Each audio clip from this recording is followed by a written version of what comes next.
Prime और चलिए खबरों की शुरुआत करेंगे इस वक्त की सबसे बड़ी खबर के साथ। चूरू जिले के सरदार शहर से इस वक्त की बड़ी खबर, जहां पर भोजरासर के पास 2 ट्रकों की जोरदार भिड़ंत होने की जानकारी सामने आ रही है।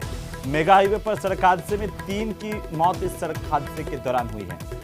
एक ही ट्रक में सवार 3 लोगों की मौके पर मौत हो गई। कड़ी मशक्कत के बाद शवों को ट्रक से बाहर निकलवाया गया। जम्मू कश्मीर के रहने वाले तीनों बताए जा रहे हैं। इस हादसे के बाद मेगा हाईवे के दोनों तरफ वाहनों की लंबी कतारें लग गई। मेगा हाईवे पर सड़क हादसे में 3 लोगों की मौत हुई है। चूरू जिले के सरदार शहर से इस वक्त की सबसे बड़ी खबर, जहां सड़क हादसे में 3 की जान गई है। एक ट्रक में सवार 3 लोगों की मौके पर ही मौत हो गई। कड़ी मशक्कत के बाद शवों को ट्रक से बाहर निकलवाया गया। जम्मू कश्मीर के रहने वाले तीनों मृतक बताए जा रहे हैं।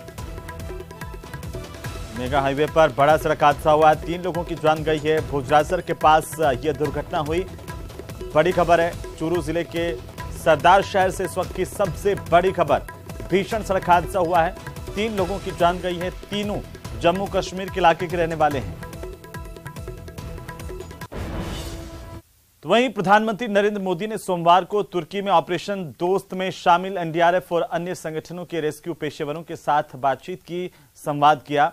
प्रधानमंत्री नरेंद्र मोदी ने इस दौरान कहा कि हमारी संस्कृति ने हमें वसुधैव कुटुंबकम सिखाया है। हम पूरी दुनिया को एक परिवार मानते हैं। जब परिवार का कोई सदस्य संकट में हो तो उसकी मदद करना भारत का कर्तव्य है। प्रधानमंत्री ने कहा कि अगर बात मानवता की हो तो भारत मानव हित को ही आगे रखता है। किसी भी देश पर संकट आएगा हम मदद करेंगे। हमारा संकल्प है कि सहायता कितनी तेजी से पहुंचे।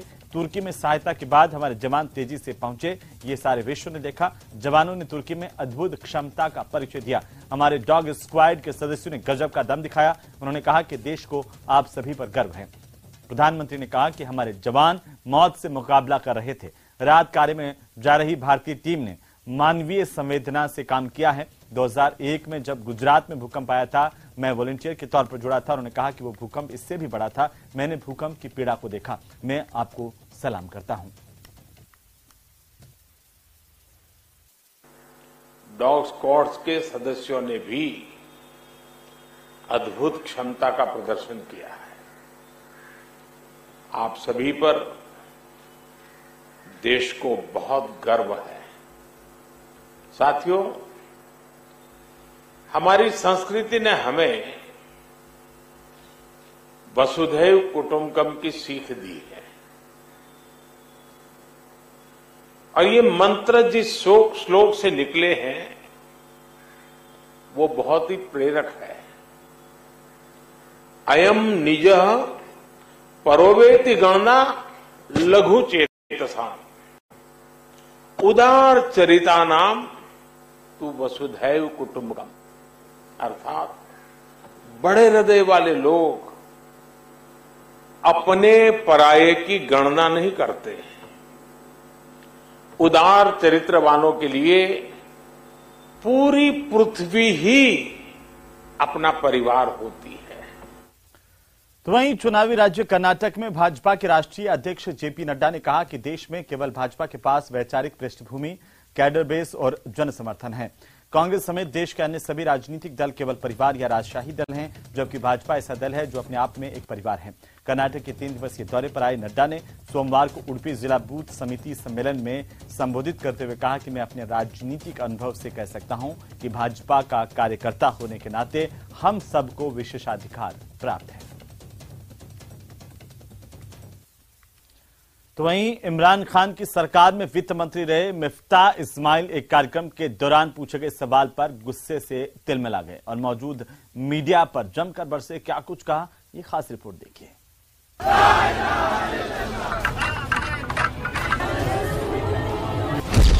इमरान के करीबी का पारा हाई। आप कैसी बात कर रहे हैं? आपको नहीं, मेरी बात सुने। आप बैठे हैं, आपने बात कर लिया, मैं बात करूंगा। You sit down please. एक सवाल और मिफ्ताह हो गए लाल। मैंने कौन सी BMW ले ली? आप how can you accuse anybody of this? How can you say this? मतलब आप कैसी बात कर रहे हैं?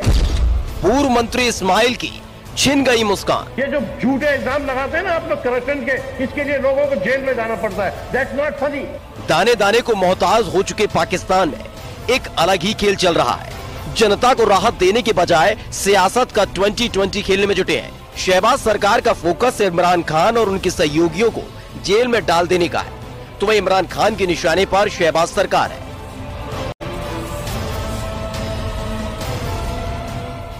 इमरान खान पर कार्रवाई के आदेश के बाद से ही पाकिस्तान में सड़क पर पीटीआई के समर्थक उतर आए हैं और खुलकर शहबाज सरकार और पाकिस्तान की पुलिस को चुनौती दे रहे हैं। इन सब के बीच इमरान खान के कई करीबियों को अब तक जेल भी जाना पड़ चुका है। एक ऐसा ही नाम है मिफ्ताह इस्माइल का, जो जेल और करप्शन का नाम सुनते ही तिलमिला उठे और मीडिया पर बरसने लगे। आप कैसी बात कर रहे हैं? आपको नहीं, मेरी बात सुने, आप बैठे हैं, आपने बात कर लिया, मैं बात करूंगा। You sit down please.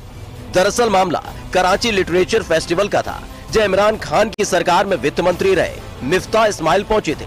सवालों का दौर चल रहा था, तभी अचानक सामने बैठे पाकिस्तान के मीडिया कर्मी ने उनसे पूछा कि आपके दौर में लग्जरी और महंगी गाड़ियां आई, तो इमरान खान के करीबी और पूर्व वित्त मंत्री मिफ्ताह इस्माइल आग बबूला हो गए। मैंने कौन सी BMW ले ली? आप how can you accuse anybody of this? How can you say this? मतलब आप कैसी बात कर रहे हैं? आपको नहीं, मेरी बात सुने, आप बैठे हैं, आपने बात कर लिया, मैं बात करूंगा। You sit down please. Corruption का नाम सुनते ही तिलमिलाई मिफ्ताह इस्माइल के सामने जेल की यादें भी ताजा हो गई और फिर उनका पारा हाई हो गया। उन्होंने कहा कि निर्दोष होते हुए भी मैं जेल गया हूँ, इसलिए इस तरह की बातें मैं बर्दाश्त नहीं करूंगा। मैं 5 महीने जेल में गया without being ever guilty of anything, so I don't appreciate people telling me कि I have done something wrong. मैं अपनी गाड़ी चलाता था, अपना पेट्रोल देता हूँ। इस कार्यक्रम के दौरान हालात ये बन गए कि पाकिस्तान के पूर्व वित्त मंत्री मिफ्ताह इस्माइल किसी भी तरह के सवाल को सुनने को तैयार नहीं थे और ऐसे में उन्होंने खुद पर लगे हर इल्जाम को झूठा करार दे दिया और उस वक्त अपने परिवार की हालत को याद किया जब वो जेल गए थे। ये जो झूठे इल्जाम लगाते हैं ना आप लोग करप्शन के, इसके लिए लोगों को जेल में जाना पड़ता है। That's not funny. मेरी बहन, मेरी बीवी और मेरी बेटी बैठ के रो रहे थे जब मैं जेल गया था। तो दरअसल इमरान खान की सरकार जाने के बाद से ही शहबाज सरकार के निशाने पर इमरान खान और उनकी पार्टी के लोग हैं। अब तक इमरान खान के कई करीबियों को जेल भेजा जा चुका है, जिसमें से एक मिफ्ताह इस्माइल भी रहे थे। लेकिन प्रोग्राम के दौरान एक सवाल पर पाकिस्तान के पूर्व वित्त मंत्री मिफ्ताह इस्माइल जिस तरह से आग बबूला हो गए, उसने वहां मौजूद मीडिया और लोगों को हैरान कर दिया। और इसी बीच धौलपुर से बड़ी खबर आ रही है, जहां पर धौलपुर में गरीब रथ एक्सप्रेस में बम मिलने की सूचना मिल रही है। धौलपुर से इस वक्त की बड़ी खबर, गरीब रथ में बम की सूचना मिलने पर ट्रेन को रोका गया और तलाशी अभियान चलाया गया है। डॉग स्क्वाड को भी मौके पर बुलाया गया। ये तस्वीरें गरीब रथ की तस्वीरें हैं। गरीब रथ में बम की सूचना मिली थी, जिसके बाद ट्रेन को धौलपुर में रोका गया। सर्च अभियान के लिए मुरैना से डॉग स्क्वाड को बुलाया गया है और आरपीएफ के साथ ही रेलवे पुलिस फोर्स लगातार तलाशी अभियान चला रही है। साथ ही डॉग स्क्वाड को बुलाया गया और चप्पे चप्पे की तलाशी ली गई है। ट्रेन में बम की सूचना के बाद करीब 2.5 घंटे से ये ट्रेन यहां पर रुकी हुई है। गरीब रथ की तस्वीरें हैं, जहां सबसे पहले यह तस्वीर आप देखिए अपनी टीवी स्क्रीन पर। गरीब रथ में तलाशी अभियान चलाया गया है। जानकारी के मुताबिक इस ट्रेन में बम होने की सूचना मिली थी, जिसके बाद धौलपुर जंक्शन पर इस ट्रेन को रोका गया। सर्च अभियान के लिए मुरैना से डॉग स्क्वाड को बुलाया गया। पूरी तलाशी के बाद अब इस ट्रेन को यहां से रवाना किया जाएगा। बहरहाल सबसे बड़ी खबर है, करीब 2.5 घंटे से जंक्शन पर गरीब रथ एक्सप्रेस रुकी हुई है। गरीब रथ में इससे पहले बम होने की सूचना मिली थी। सबसे पहले सबसे तेज तस्वीरें न्यूज 18 राजस्थान पर आप देखिए। इस तरीके से गरीब रथ में बम की सूचना मिलने के बाद आरपीएफ और अन्य सुरक्षा बलों की ओर से यहां पर सर्च अभियान चलाया गया है। डॉग स्क्वाड को बुलाया गया, चप्पे चप्पे की तलाशी ली गई। हालांकि कोई संदिग्ध वस्तु अभी तक इस ट्रेन से बरामद होने की जानकारी सामने नहीं आई है। बहरहाल अभी तलाशी अभियान पूरा होने के बाद ही कोई आधिकारिक तौर पर जानकारी सामने आ पाएगी और इसके बाद इस ट्रेन को यहां से रवाना किया जाएगा। लेकिन आपको बता दें कि करीब 2.5 घंटे से ज्यादा का वक्त हो गया जब इस ट्रेन को धौलपुर जंक्शन पर रोका गया। इससे पहले गरीब रथ ट्रेन में बम होने की जानकारी मिली थी। इसके बाद में रेलवे प्रोटेक्शन फोर्स सक्रिय हुई। आरपीएफ के जवान मौके पर पहुंचे। धौलपुर जंक्शन पर ट्रेन को रोका गया, तलाशी अभियान चलाया गया और सिविल पुलिस भी मौके पर पहुंची। साथ ही आपको बता दें कि डॉग स्क्वाड मुरैना से यहां पर मंगाया गया। चप्पे चप्पे एक एक जो ट्रेन का डिब्बा है उसकी तलाशी ली गई है और इसके बाद ही अब इस ट्रेन को यहां से रवाना किया जाएगा। चलिए आगे बढ़ेंगे। पाकिस्तान में दहशतगर्दी फैलाने वाले तहरीक तालिबान पाकिस्तान पर सेना की मेहरबानी बनी हुई है।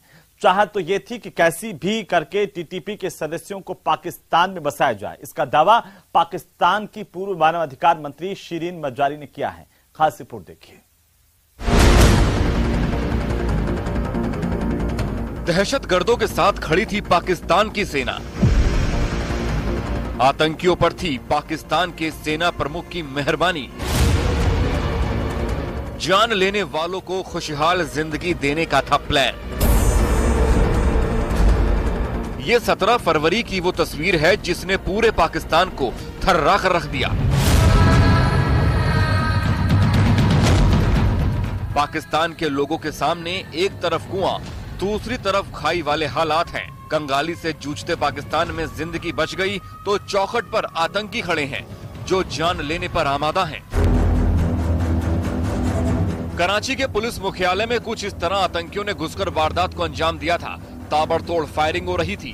पाकिस्तान की पुलिस अपनी जान बचाकर इधर उधर भाग रही थी।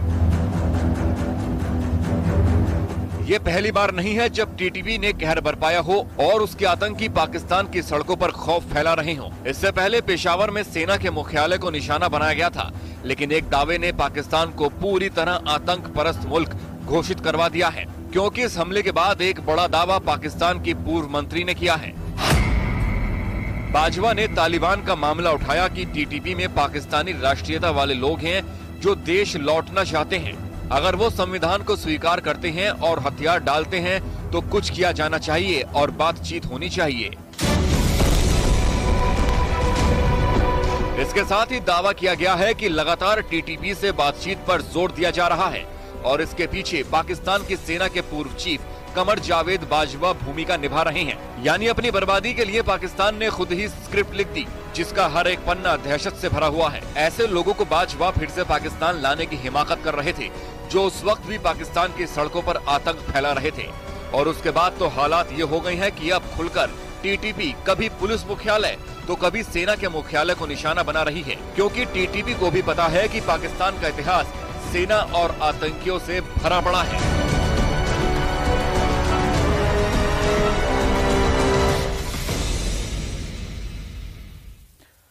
तो चलिए अब बात करेंगे न्यूजीलैंड की, क्योंकि न्यूजीलैंड इन दिनों चक्रवात गैब्रियल का कहर झेल रहा है। देश में 14 फरवरी को चक्रवात गैब्रियल की वजह से 10 से ज्यादा लोगों की मौत हो गई है। भयंकर तबाही से न्यूजीलैंड में आपातकाल की घोषणा हो चुकी है। कुदरत का कहर इतना भयानक है कि इसने कई सड़कों को बहा दिया है। घरों में पानी भर गया और 1 लाख से ज्यादा लोगों को बिना बिजली के रहने को मजबूर कर दिया है। इसी बीच एक वीडियो खूब वायरल हो रहा है जिसमें कई लोग बाढ़ के पानी से बचने के लिए फ्रिज और गद्दे की नाव बना करके इस्तेमाल कर रहे हैं। ये तस्वीरें आपको दिखा रहे हैं। गैब्रियल का कहर यहां पर टूटा है।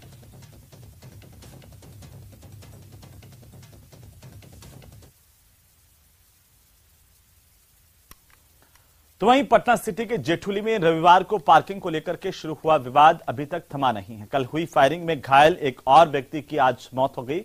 गांव में इससे तनाव है और पूरे इलाके को पुलिस छावनी में तब्दील कर दिया गया है। खास रिपोर्ट देखिए।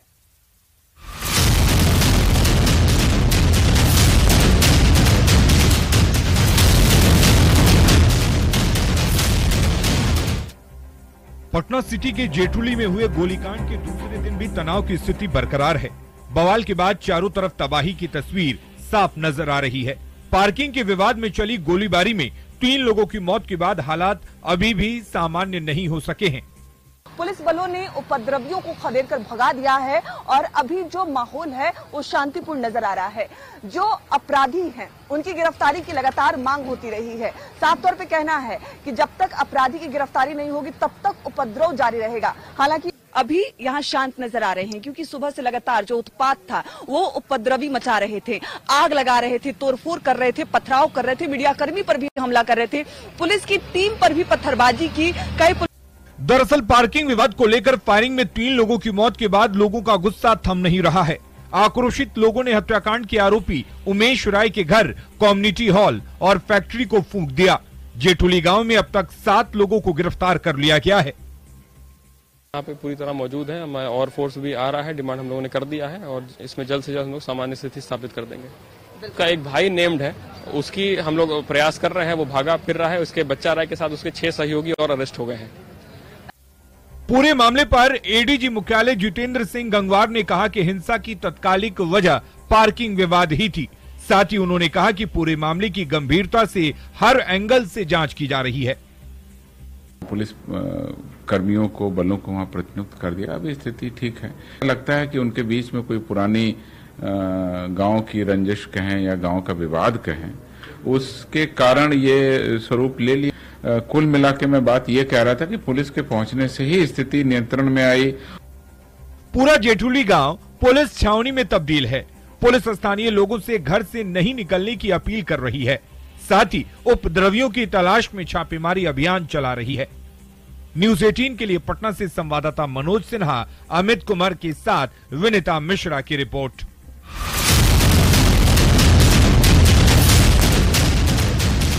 तो वहीं जेठुली की घटना को लेकर बीजेपी सांसद रविशंकर प्रसाद ने कानून व्यवस्था पर सवाल उठाए हैं। उन्होंने कहा कि बिहार में खौफ का माहौल है, नीतीश कुमार जिनकी संगत में गए हैं, ये उसका असर है। इसलिए कि बिहार में खौफ का मंजर हो गया है, ये दिक्कत है। नीतीश कुमार के नियंत्रण में चीजें नहीं है और जिस संगत में वो गए हैं, ये तो होना ही था ना कि जहां वो रहते हैं उनका दफ्तर है, वहां से 35 किलोमीटर दूर घटना होती है, ओनली 35 किलोमीटर। इससे बड़ी पीड़ा की बात और क्या हो सकती है। तो वहीं दिल्ली में निक्की यादव हत्याकांड में एक और खुलासा हुआ है। निक्की की हत्या करने और उसके शव को रेफ्रिजरेटर में रखने के आरोपी साहिल ने उसे अपनी कार से बाहर धकेलने और इसे एक दुर्घटना के तौर पर दिखाने की योजना बनाई थी। सूत्रों ने सोमवार को यह जानकारी दी। सूत्रों ने बताया कि साहिल की योजना जब सफल नहीं हो सकी तो उसने यहां पर निगम बोध घाट की पार्किंग में कार के अंदर ही निक्की का गला घोंट दिया। उधर छत्तीसगढ़ में ईडी ने बड़ी कार्रवाई की। आपको बता दें कि ईडी ने राज्य के 13 से ज्यादा जगहों पर एक साथ छापेमारी की है, जिनमें से कांग्रेस के कम से कम 6 नेताओं के यहां पर प्रवर्तन निदेशालय यानी कि ईडी का छापा पड़ा है। केंद्रीय एजेंसी के अलग अलग दस्तों ने सोमवार तड़के रायपुर और भिलाई में स्थित नेताओं के घरों पर दस्तक दी। छापे वाली जगहों के बाहर पूरी गली में सीआरपीएफ के जवान तैनात किए गए। कांग्रेस ने इस कार्रवाई को उनका राष्ट्रीय महाधिवेशन डिस्टर्ब करने की साजिश करार दिया है। कांग्रेस के 85वें अधिवेशन जो छत्तीसगढ़ में हो रहा है, उससे भारतीय जनता पार्टी घबराई हुई है। कांग्रेस के अधिवेशन को डिस्टर्ब करने के लिए, जैसा कि आशंका थी, भारतीय जनता पार्टी ने ईडी को आगे कर दिया है। भारतीय जनता पार्टी जब भी राजनीतिक मुकाबला नहीं कर पाती है तो ईडी, सीबीआई जैसी केंद्रीय संस्थाओं का दुरुपयोग करती है। छत्तीसगढ़ में कांग्रेस के अधिवेशन की देश दुनिया पे निगाहें चटी हुई हैं। कांग्रेस के अधिवेशन से भारतीय जनता पार्टी की साख पूरी तरीके से समाप्त होने का भय सता रहा है। इसीलिए भारतीय जनता पार्टी कांग्रेस के नेताओं के यहाँ छापे मरवा के कांग्रेस के अधिवेशन को डिस्टर्ब करना चाहती है। हम डरेंगे नहीं, हम झुकेंगे नहीं। हमारा यह अधिवेशन और ज्यादा शानदार तरीके से संपन्न होगा। हम भारतीय जनता पार्टी के इस आताताई चरित्र का डट कर मुकाबला करेंगे। नरेंद्र मोदी जब जब डरते हैं तब तब ईडी, सीबीआई को आगे करते हैं। राष्ट्रीय महाधिवेशन है, जबरदस्त सफलता मिलेगी। आप लोगों की तरफ से कोई सवाल हो तो एक एक करके।